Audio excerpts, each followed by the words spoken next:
So hey guys, welcome to this week's Leaders Mastermind. Great feedback from last week, and I know the momentum that you guys are putting into your business is absolutely extraordinary. We've got a special guest with us today from Stellar Consulting. Chris, what a fantastic name, Stellar Consulting. And Chris is really going to talk through some of the unique things that he and the team do to focus on. Now, Chris and I met each other, Chris, what would it be? 15, close to 20 years ago? Yeah, 18 years ago. 18 years ago. And you've had in a word, a stellar involvement within the real estate profession in terms of supporting the performance, helping people navigate through. What might be neat, just to sort of set the context, is tell the guys a little bit about you, Stella, what you guys are up to, and then we'll get into some of the strategies that you believe we need to be capitalizing on right at this very point in time. And guys, we're going to do this in an interview style. Can we make sure you're using the chat? If you've got any questions to come through or questions, I'll be reading those as we go through this particular strategy. So Chris, thanks for being here. Thank you, Michael. Thanks, team, for the opportunity. I'm very, very grateful, and needless to say, I've just finished a client meeting in Perth, so I'm still in the Perth time zone, back in the New South Wales, Queensland, everywhere else time zone. So looking forward to sharing what we've got for you. So is it appropriate to start with background? Yeah, a little bit about Stella and your background, and then we'll jump into some strategies. Okay, good. Very, very quickly.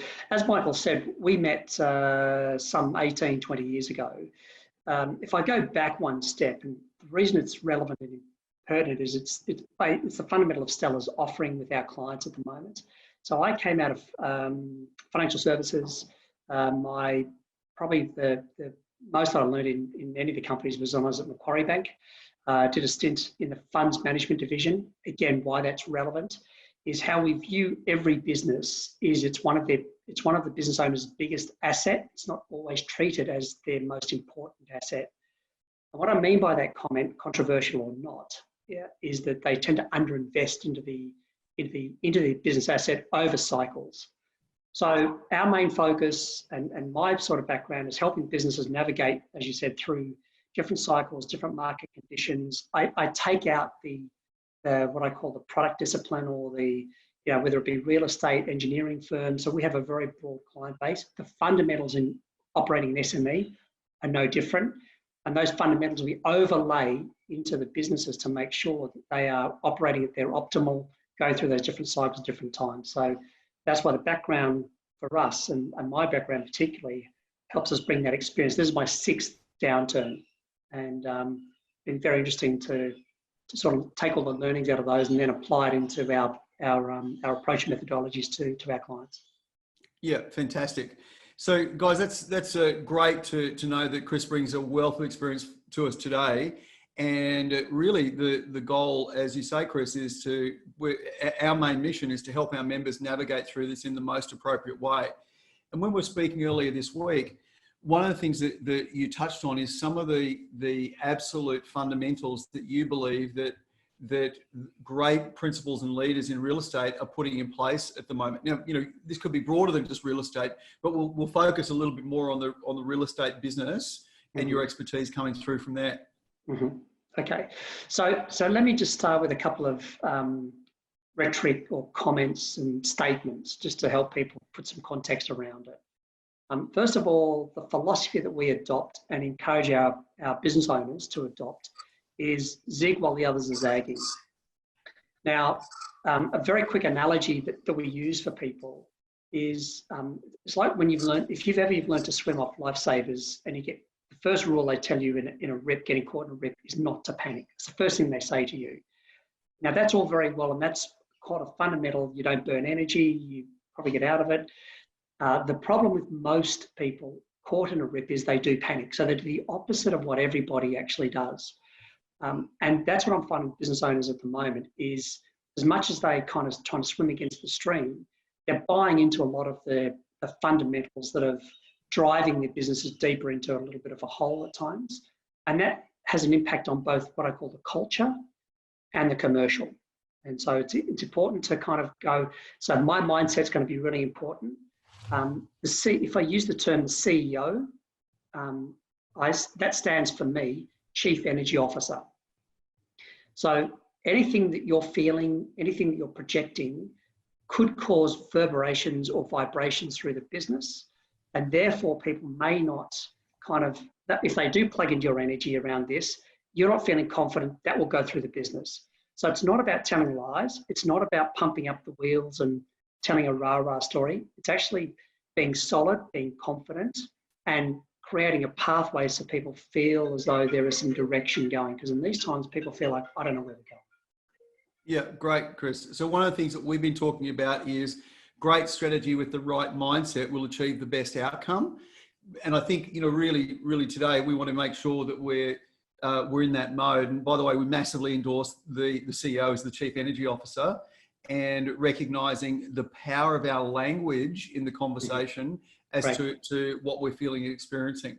To the extent that we're saying is, if you're not clear of the right messaging to your team, let alone to the marketplace, you want to do a message check on that. Don't just sort of like go, okay, sales meeting, here we go.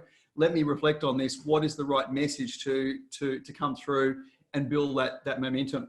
So super important.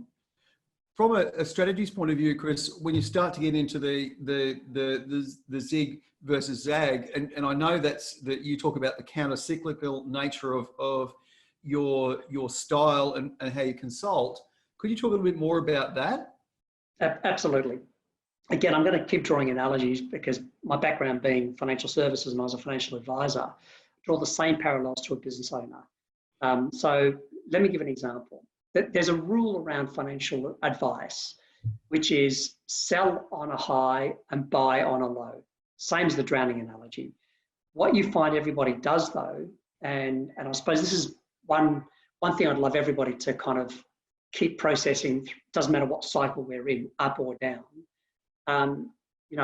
What you want to do is look at fundamentals and fundamentals of the industry cycles, the economic cycles, and then therefore your business cycle, which we've got some materials that I've shared with you this week, Michael, just to help people get a global picture around that. So we used to say, okay, sell on a low and buy on a high. And you find that that's what some people are doing. They're doing the opposite of what they really should be doing. So let me put it in context for a business, and particularly in real estate. There is a big push in real estate, as I understand it, and I stand to be corrected, that the way forward with really, really good businesses is going to be technology. Now, while we're in a down market, now is the time to invest into, if you believe technology is a really good way of, operating into the future and to future-proof your business and to make it more efficient, then I kind of go, I'd be checking out right now, what technology can I access? How much is it going to cost me? Because now is the best time to spend money on things that you didn't spend on before in the good times.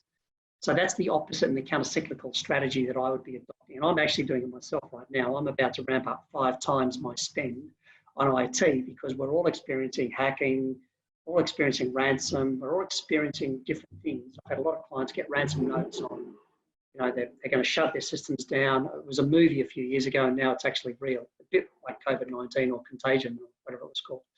So I think it's very important to kind of say, okay, what are the things that I can focus on that I didn't do in the good times because I didn't either have time or I just didn't think about it. You need to think about the things that are going to drive infrastructure, productivity, systems and process. Instead of thinking about, I need to find revenue, save costs. I'm not saying don't save costs because there are some things that you can do, but you've got to not cut too deep and you've got to make sure that they are applied in relevant fashion. If you cut too deep, you'll have problems on your growth coming out of COVID-19. So Chris, this is a couple of really important points. So you said infrastructure, yep. Systems, processes, yep. And yep. Was culture in there? It wasn't, but it is another key one. Yep. That again, if I can draw a parallel, it's an interesting point, and it's a very important point.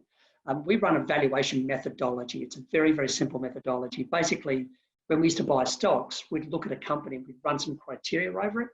And we were talking about buying in the billions and the M's, the millions and the billions, not the sort of hundreds of thousands. But if you take that as a philosophy, one of the key things that gives you an uplift in your share price or your valuation of a company is your cultural, but it has to be fully documented, and you need a program with a budget around it. Now, in the GFC, I don't know, there's a lot of young faces on the screen, which means they probably haven't ridden out a GFC or another market cycle in the last 20 odd years. So this is quite by the way, Chris, you've just won some people over by saying there's a lot of young faces on here. So yeah, we appreciate that comment, right? Mate, pleasure. And I can only say that because I know I've been around you for 20 years, so I know we're not that young. But, that's the reality, mate. We've got the grey hairs. Well, I have. Absolutely. Sorry, I have. And the scars and the wounds. So a lot of this is about saying if we had a cultural initiative in place in our business, now is the time to be spending ratio-wise a lot more time on the culture and making sure everybody's intact. Why? I'm telling you, and I promise you in the GFC, I stood up at a conference of 300 or 400 businesses, and they were large business, mid to large businesses. I said, your next big spend is going to be people and recruitment. They looked at me like I had two heads. And they said, well, why do you say that? And I said, because what's happening at the moment is you've cut the fruit out. You've stopped the flowers on reception. You're taking things away from people. What that does to their energy, and it's their last Bastille, because they've had pay cuts, they've had this, they've had that. So when I did this, and somebody said to me, we've just had it, and we just had 3 resignations. But what happened post that is they had a number of resignations. I said, there's going to be a lot of people wanting to get out of here because they're not aligned to the culture, because all you're trying to do is cut and save money from a corporate perspective. So it's about the messaging all the way through this is really, really important to make sure that people understand that your culture is intact, it's important, and it does have a tangible valuation on a company. If you want one company that's probably the most successful company in the world from my perspective is Berkshire Hathaway. Now, that's the Oracle, and Warren Buffett has categorically come out in AGMs and said that the reason our success is not Charlie Munger, who's 94, by the way, he's the stock picker, and Warren Buffett is 92, he runs the business. He's categorically said the reason of our success is our culture, not yes, we've got a great team. Yes, we've handpicked people. Yes, we've got a succession plan in place, because that's what the analysts are worried about is their succession plan. So they've picked anybody under 80, that's their succession plan. So I don't want to overemphasize, but it's a very important ingredient in the cake that is not acknowledged, not built, not focused on, not invested into at some level.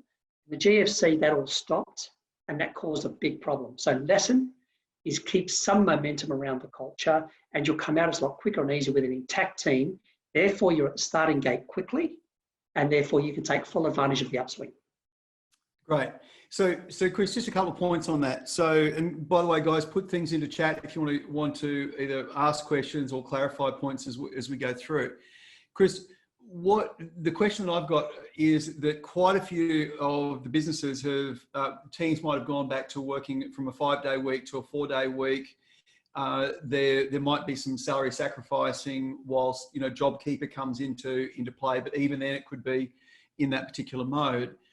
What are some things, and I get the messaging, because I think one of the things that I've often said is no communication is communication. So we think we haven't told them anything. That's the issue.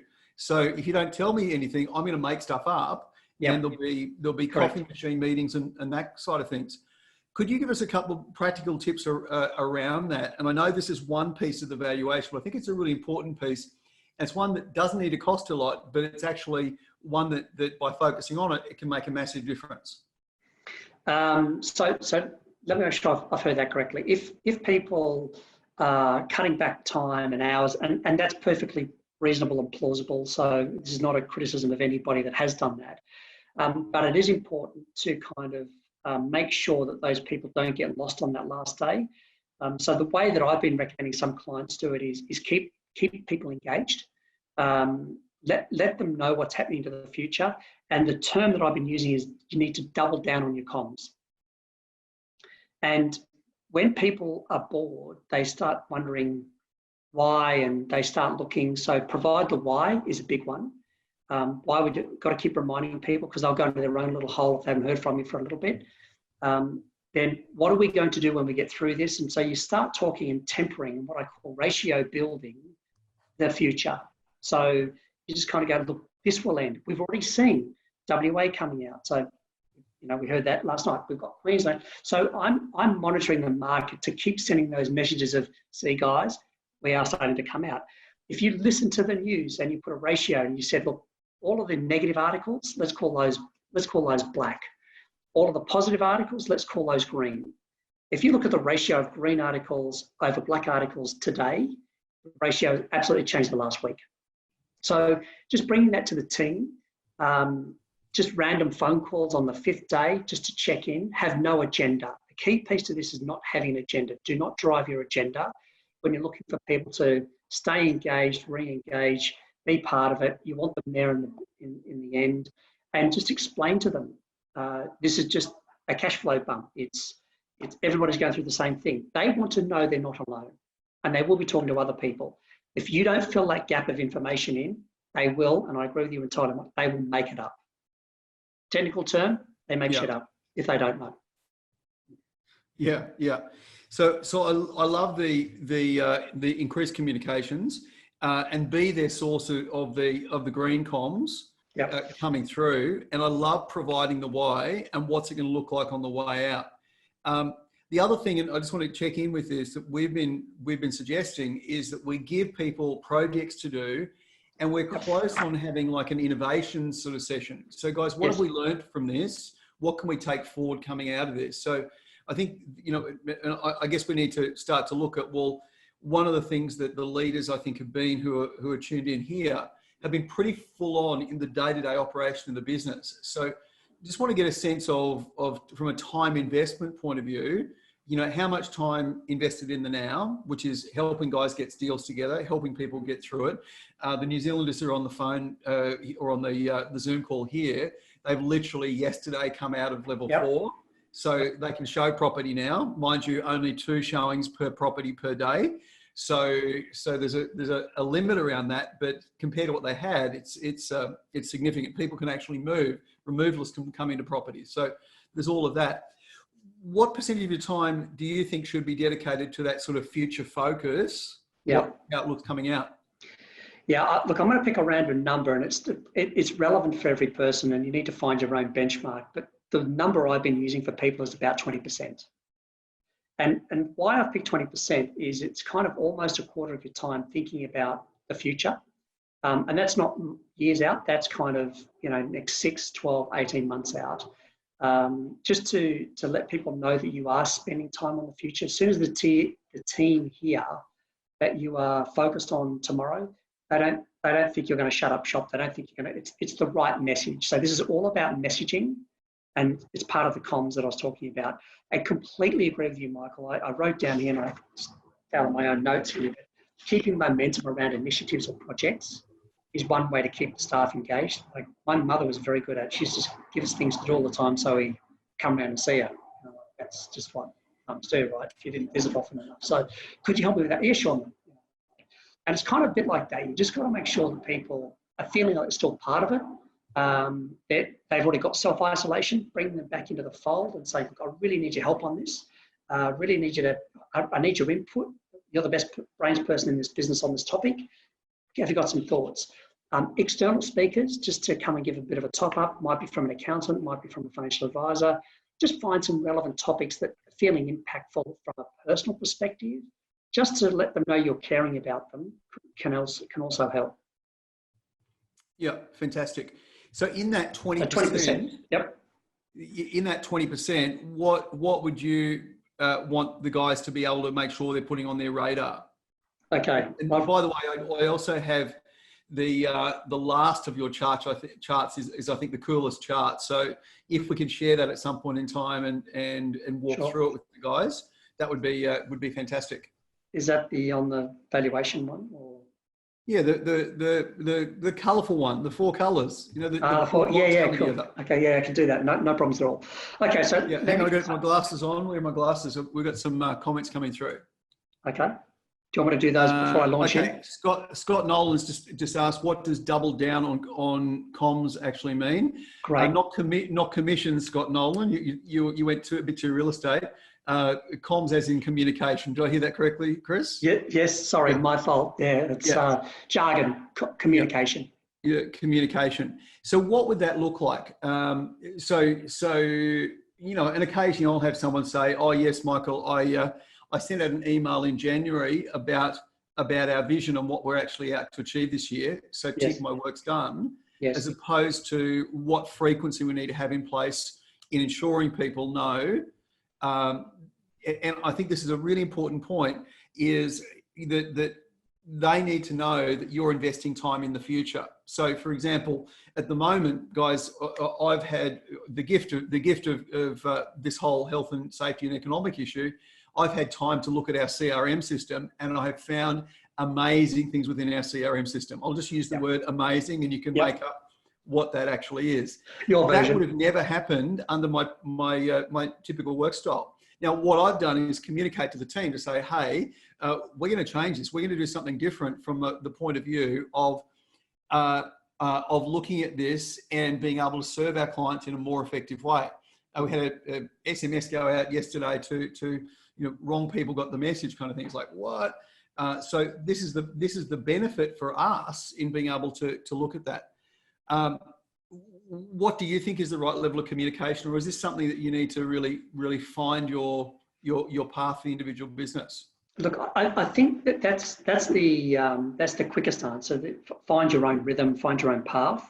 But what I would say is, if you communicate, like you said, if once a month I just outline some stuff, I'd be going 2 or 3 times a month. You need to do that now. So what I'm finding from my formula perspective and delivery with clients at the moment is that I've gone from 4 hours, which is a half-day session that we do, to 4 one-hour blocks, because people just want a higher touch. So work out what's the higher touch, what's the information I want to deliver, how do I get people across that? Don't go into overwhelm, because there's so much information for everybody at the moment.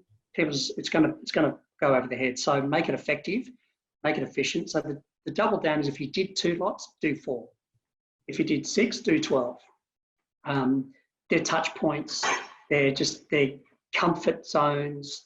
They're revisiting old things that you, like you said with the CRM. I've done the same with our CRM. I've done the same with our IT, as I've said.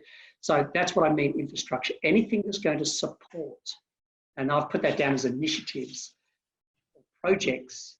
In our case, it's our methodologies. We say now's the time to get them embedded, and now's the time to invest to get that match fit. So think of it as buying a car, or a second-hand car. What you want to do at some point when you come out of this, if ever as principals and businesses, there might be a time when you want to sell down some of the business or all of the business. And what I'm encouraging people to do is think of it as a second-hand car. Everybody that comes in to look at your business is going to want to find holes to provide a discount. So now's the time to get the car serviced, polished, new wheels, always have it ready, match fit, prepared to go, because you just don't know what's going to happen when there's a running market. So when I say double down, I kind of mean, just increase the level of what you used to do to get people engaged in stuff. Like I'm sending out clients stuff like I've sent through to Leanne and Michael. I've sent that through to you. You haven't heard from me for a number of years, but kind of now this is a really good time to reach out to people, and everybody's trying to help everybody. So again, be careful of the agenda. Just have it as a point of, we just want to connect, contact, keep momentum is the word I've been. Right. Yeah, great, Chris. And I'd like to run this past you and get your thoughts on it. One of the things I talk about is what are your top 5 projects that you're putting in place within the business. Mm-hmm. And whilst 1 or 2 of them might be now projects, so how do we upgrade our listing to be able to be match fit for this game that we're playing right now. But probably if we do the 8 of them should be focused on, well, what are the pillars that we want to have as real strength coming out of this that will give us a competitive edge on a long-term basis? Yes. So I'd like to offer something to your members and to the group. I have a little sheet. It's a very simple Excel spreadsheet called the gap sheet. If I was a business owner, and I've encouraged a lot of our clients to do this, we've done it ourselves, is I'm happy to provide that to you just on the back of the relationship. And and it allows you to log all of the things in your business. We call them gaps. It could be a process that you're running. You kind of go, we can improve on that. It could. So what it's designed is to unpack your head, get it down on a list, and create a priority around it. And the first priority might be, it's built around cost. If it costs us nothing, let's do it. If it just costs time and the team, the next layer is it's going to cost us some money and we get it done pretty quickly. Next one is, this is a big project. So it allows you to get some identification around your levels that you want to invest into the business. It allows you to catch it all on one sheet. So that's called the gap sheet. That's one thing that I would be doing as a high recommendation, just so you've got it. So it's a simple Excel spreadsheet, but it gives you, okay, what's the cultural value? What's the commercial value? So it allows you to do an assessment quickly to work out what's the value for us in our business by doing this initiative or changing something. If you want me to send that, I'm happy to send that. That'd be fantastic, Chris. Thank you so much. Pleasure. Around it. We do talk about key projects and quick wins. So it sounds like that's a great identification of where does this fit. Yep. Because sometimes it's not so much let's not do it. When do we do it? Given, so often we attempt to do too many things and don't succeed with them, as opposed to let's pace these out. The other thing that I've been saying, and I just want to make sure we're on the same page with this, is each month, if we can say to the team, here's a new initiative, or here's a project we're working on, or here's something that we're doing. So the guys know in the team that we're focused on the future. Here's what I've researched. Here's what we're looking at. And I love the way you said it. Hey, you're the best person to help me with this, or could you run your eyes over this? Or I'd love your best thinking around this particular aspect, and getting people engaged in what that future looks like. And all of a sudden you've got these disciples, and disciples probably the wrong word, but you've got these positive influences dotted throughout the business that are focused on making a difference. Right? Yeah, fully engaged resources that you'll get a lot more efficiency out of is the kind of term that I use. Oh, I love that. Fully engaged. Yeah. And you're going to need it now because there's a higher risk, not a high risk, higher risk of them being disengaged because of what they're going through. Now, remember, they're only with you for a certain amount during the day. And if they go home, and I've had this with a client at the moment, where she's really struggling, very, very proficient person, works in a company, a client of mine. And she said, I'm really struggling with my partner who's kind of really negative around all of this at the moment. And I've taken a pay cut. I'm going to get equity. They don't understand what equity means. She can't explain it. So there's a big void in, impact on their personal relationship around it. So there's a lot of multiplication and matrices that happen when people are in this kind of space. So just raise your awareness around reading people, what I call reading the tea leaves, pick up on the energy and help people solve some of those, even personal. I'm not saying to be marriage counsellors, but I am saying, once people know that you have picked up on that and they go, oh, wow, thank you. There's nothing you can do, but I've just got to work through it. Great. Now know that person's going to have some energy down. They're feeling a little bit blue. You don't just keep charging through. You're going to have to do it differently. And that's what leadership is about for me, is about reading the tea leaves, reading the energy of your key team, and just then pivoting on what you get them to do, what you don't get them to do, take them off stuff, put them on stuff, support them. Context is not around, taking them off because they're failing. It's about taking them off because you're supporting them. Yeah, great. And investing their capability in the right things to move the business forward. Correct. So Chris, we've focused a little bit on the internal side of it, and this conversation is coming at the perfect time because 2 or 3 weeks ago, having a conversation around too much opportunity would have been perceived as being insincere about what's occurring in the market. But clearly there's a lot of opportunity on an upside coming out of it. Could we just spend a bit of time talking about what you're seeing and particularly from a real estate agency point of view, what that might look like? Absolutely. So, and again, I'm saying this to all clients at the moment. So it's not, but real estate is a really, really good one at the moment. And I don't mean to offend or upset anybody, but I have been dealing with real estate companies, businesses, franchisees, and big hitting agents for the last 20 years. So I kind of come with a little bit of background as opposed to knowledge. And so if I look at those opportunities, there are businesses that haven't invested in what you guys have invested into. So they're going to struggle in the next 3 to 6 months. So one opportunity kind of sits with some really, really key resources. Again, if I draw the parallel between the GFC, and we wrote an ebook in 2012. And in that ebook, it clearly stated that there will be a recovery, but you don't wait until it recovers. There's going to be a lot of resources on the market. There's going to be key resources because they can't hang on. They're not engaged. They don't want to be part of the team anymore. It's all fear driven. So there could be some really, really good agents on the market. There could be some really good what we call red people. So sort of the infrastructure people around systems, processes, they could be coming onto the market. Property management people coming onto the market. So they're the opportunities in regards to resources. And I also think there are some business opportunities out there as well. If you look up your food chain and down your food chain, don't forget where you are at the moment. So there could be some other offices that are just, I can't deal with this anymore. So I've suffered the GFC. I can't do this again. So they're burnt, they're tired. They're probably not going to be able to take it forward. They've lost momentum. Now, just in case you're going through this personally, worst time to sell your company. Again, the counter-cyclical strategy. It's when you want to sell it because you're done. We advise all clients don't. So we've got to lift their energy out of this and get their businesses fixed. So don't sell it. So in the case, that's a really good time to buy something. And I've recommended to clients, you don't have to buy anything right now. You can do fold-in strategies. You can separate out the companies and you can allocate it so you don't infect your current asset, whether it be property management or the sales business, or you've got both. So a fold-in strategy is you give them equity over a 3-year, what I call vesting schedule. You can design anything to engage people into, but these are let's call them really, really good operators, good real estate agents, but they just may not be up for running the business and running the business asset. It's a different mindset, different mentality, different skill base. So if you can identify those, that's the opportunity. Yeah, Chris, I think this is a super, super, super valid point because we've had a lot of real estate agents who've said, "Hey, I can do it better than what my leader can do." So yep. they've bumped out. They've done the branding thing. They've had enough turnover to do that. They've built a small rent roll in that particular process, and all of a sudden, along comes this whole health and safety and economic issue, and they go, "What the?" Who turned the lights out? And the skill set that I'm actually good at, I'm not investing my time in, all of a sudden, you come along.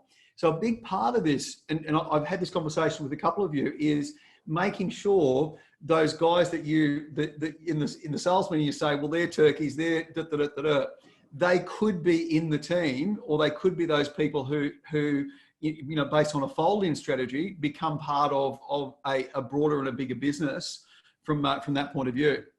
Can you give us a couple of little examples of either how you'd start that conversation, or these people sometimes are seen as in a real estate mode, they are the enemy because if they list it, we don't, kind of thing. Any tips on that? Yeah, I think if you take off your real estate hat and take out the competitive nature, you kind of go, put on your business owner, business asset hat, you'll have a different lens on how you approach people. But the discipline's no different to what you used to do when you started as a real estate agent. Pick up the phone, make a phone call, say, can we grab a virtual coffee? Or can we grab a coffee because you're coming back now? Let's just chat about, hey, how are you going? Is there any way we can collaborate together? And just so in leadership for me, it's about you going first. It's about you showing some vulnerability. If you say, look, it's been tough, it's been great, but here's what we've done, it's worked. Here's some things that we would do differently next time. But is there any way that we can collaborate together? Have you got any thoughts on that? And so open up the conversation. If you're not open, they won't be. If you're not prepared to take it to the table, they won't be. So you kind of got to go first on this one, would be my one tip. But just literally pick up the phone. Now, the only other thing you could do, and they do this I've got a lot of clients in the UK. I'm in London, well, I was in London every 2 weeks. And what I said to them, they have a thing called a house of companies. It's like our ASIC over there, and you can get every bit of information about companies. And so I got my clients to look on all of their competitors at their balance sheet, their cash flow, outstanding debtors, and then you can predict how long they're going to last. So if you've got information on competitors, and I know this may sound a little bit savage, awkward, terrible, but this is the reality of good businesses over great businesses. If you can identify those and you know somebody's struggling, reach out to them, but don't reach out to them from a vulture perspective. Reach out to them and say, look, I know you love real estate. I know you love the industry. You're passionate about it. I've seen you speak. I've seen you in the circles. Together, could we do something a little bit differently? I'm good at this. Yeah. You're really good at that. So you make it a collaborative conversation. And back to your original point, Michael, the key to all of this is language. If you don't go in, if you don't go in there with a massive ego around how good you are as a real estate agent, and you explain how well you're doing as a business owner, and eventually you want to step out of that and you want to set it up so it's the asset's still running and I don't want to sell real estate anymore. Okay, great opportunity for me because I still want to sell real estate and I don't want to run a business. Great, marriage made in heaven. Yeah. And I think, Chris, this is a super important point, that if you approach this from the point of view that this business might be failing because of the circumstances in right now, but the operator is a very good operator. As an agent, not necessarily as a business owner who didn't have the cash reserves stockpiled in such a way to navigate through this. Yes. So one of the things that I've said to the agents as recent as yesterday is, watch out if they're dealing with someone who has had a business that's failed.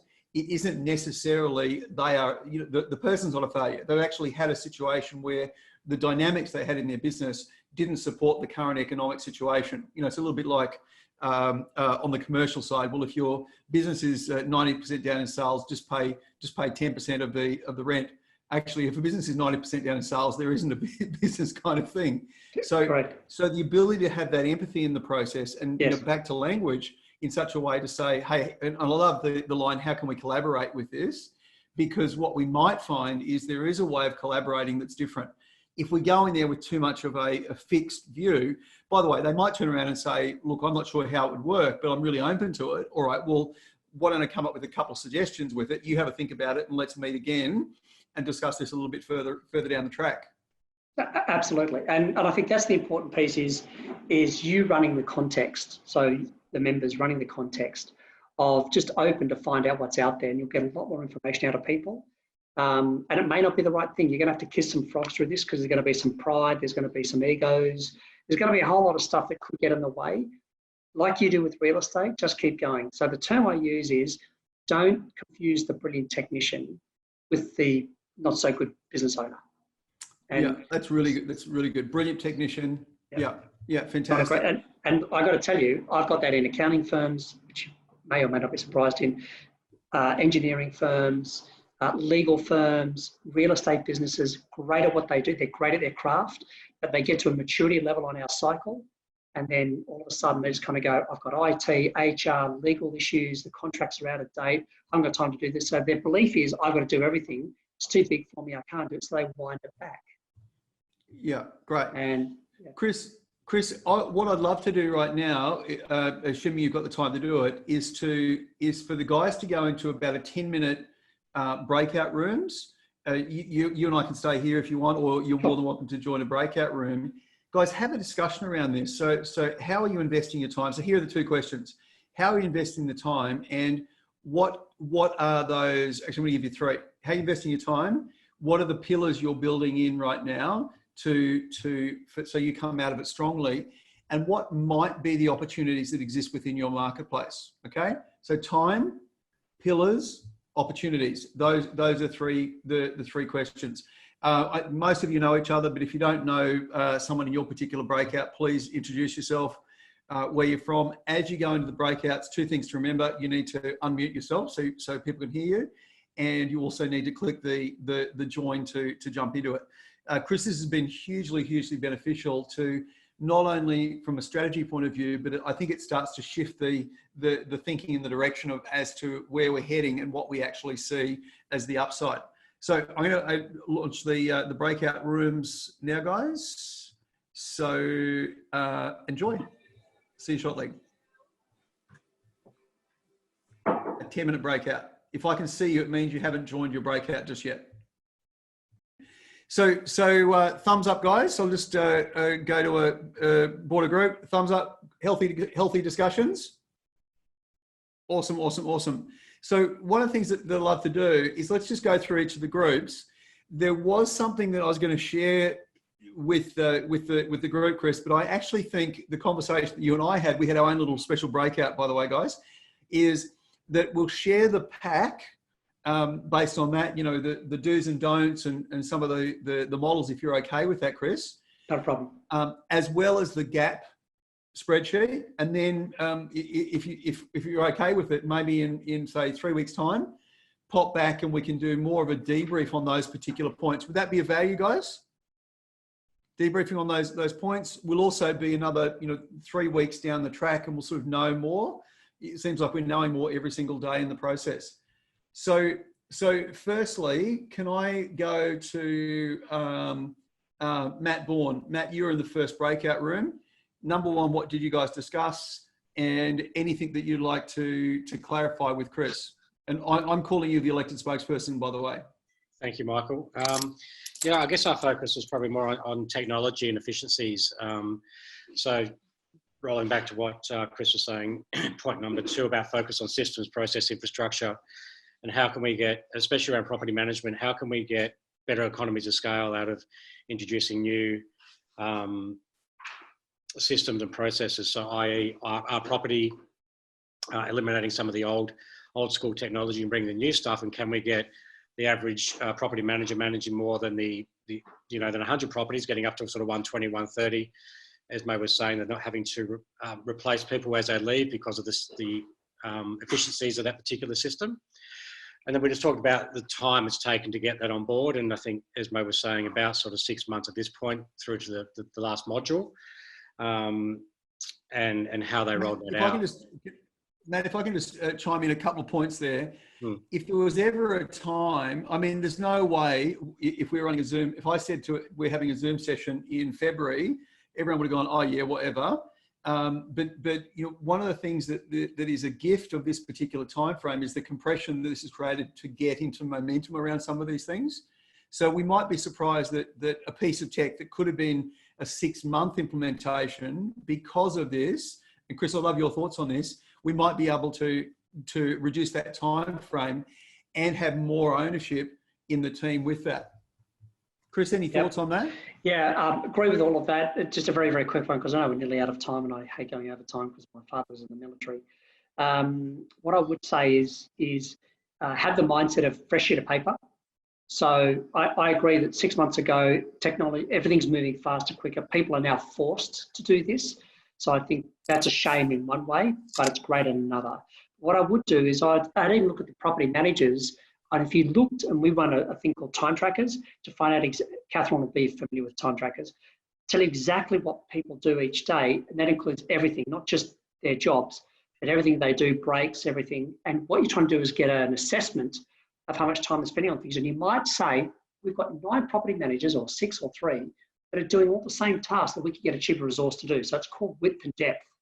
So look at the things that you can put width around and the things that you kind of go, we could just get the property managers and get one of them to turn up to court because they're the best at it, for example. Yep. So I just encourage you to kind of just, let's write everything down that they do. Let's look at all of the pieces of the jigsaw and then put it back together and go, how would we do this now in a really efficient environment? Yeah, great. Hey, Richard Young in breakout room number 4. Rich, anything you'd like to chime in that you guys talked about, or any questions or points of clarification for Chris? And just, I'll unmute you here. Okay, you're good to go now. No, thank you, Michael. I think our conversation around the time was that investing time in the now, just to really keep the team engaged and together, rather than focusing on, okay, when this is over, then I'll get stuck back into doing what I'm doing. So, you know, really sort of setting themselves up now for, you know, and in Western Australia, we're back into full home opens as of this week. So, you know, observing the social distancing rules, but, you know, so we're more or less going back on. Great, Richard. And Richard, behind you, are you in that pic? That's when we could travel. That was waiting for our boat to pick us up for a dawn surf up in Noosa Long Boggin. Yes. Oh, that's where you continually have actually hounded us to actually have a principal advance. It's got Yes. nothing to do with that surf conditions, has it? That's in front of the resort. Yeah. Yeah. Thank Tristan, just got your message with it. Hey guys, look, we're going to do a part 2 with this. I think, Chris, it's been absolutely valuable in terms of what you've actually been through and shared with us today. What I've loved is the focus of, yes, put 80% of your time and energy into what's happening now, but let's actually have that future focus and creating some momentum out there to say, well, what is it we're wanting to achieve and the business to look like? And remembering to bring the team along with us, not to go into hibernation with that and sort of hide out, but actually let them know, here's what we're working on, here's what we're looking at, here's what we're investigating in the way that we're going to be able to. And look, I think the word capitalize now is okay to start using. How we're going to capitalize coming out, how we're going to come out of this and be very much stronger and even more effective from that point of view. Chris, any final thoughts from your point of view? And it would be awesome if it's possible to have you back in, say, 3 or 4 weeks' time. I think rather than trying to rush anything through now, happy to come back in 3 or 4 weeks' time. And what I would encourage everybody to do is to go away and have a look at how they could use some of this stuff that I've been talking about. The pack's in there, so come with some questions. So we can jump straight into it and I'll answer as many as I can and share some more insights around the 5 mistakes that people have made through a downturn and the 5 opportunities that sit within an upswing.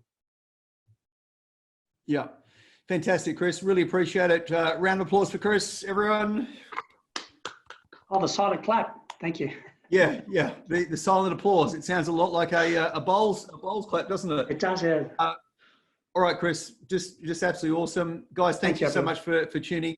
And I know that you're doing the navigation process as much as you possibly can to make a difference to your particular team.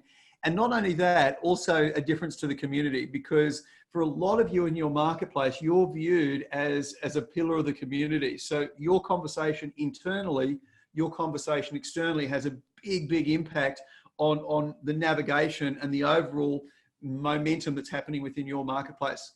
So thanks guys for tuning in. Really appreciate it.